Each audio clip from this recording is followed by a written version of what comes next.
Hello and welcome to the Savify Discounts app tutorial series from KlinKode. In today's tutorial video, we will learn in detail about the rules and conditions options of the Savify app. Open the Savify Discounts app. Click the Create Discount button. Under the Rules and Conditions section, let's click on the Add a Condition button. We can see a list of available conditions. From this list, you can choose any condition you want. Let's choose the cart subtotal condition. Then set If More Than from the drop-down menu and add $500. You can add up to 5 conditions under a single rule. So we will now add another condition. We will click on the Add a Condition button again. From the condition list, we will select Total Quantity. For example, we will select More Than and add 5. This means the discount will apply if the order cart subtotal is more than $500, and the total quantity in the cart is more than 5. There are 2 conditions inside Rule 1. If even one of those conditions is false, then the discount will not be applied. We can add up to 3 different rules at the same time under a single discount. As an example, we will now add another separate rule within this discount. In that case, we need to click on the Add an Alternative Rule button.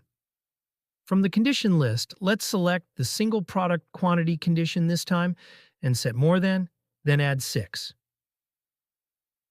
This means the discount will apply when, for Rule 1, the cart subtotal is more than $500, and the total quantity in the order is more than 5, or for Rule 2, any single product's quantity is more than 6 in that order. Here we have used 2 separate rules.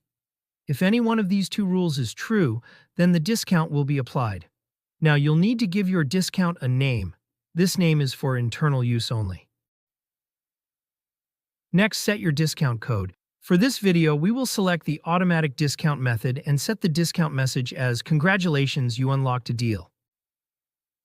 Then, we will set the discount value for the order discount. We can choose either percentage or fixed amount. We will keep the percentage for discount type and put 30% for order discount. To make this tutorial simple, we will keep the all default option as they are. Now let's click on the Save button to create this discount rule. That's it, your discount is live now. Let's go to the checkout page and test it out. On the checkout page, we can see that the cart subtotal is over $500 and the total order quantity is more than 5. And also one product has a quantity more than 6. This means that all our rule conditions are perfectly matched, and we can see that the discount is being applied correctly. I hope this is clear. If you have any questions or need help, feel free to reach out via live chat or visit our contact page. You'll find both email and WhatsApp support options there. Thanks for using the Savify Discounts app. Happy selling!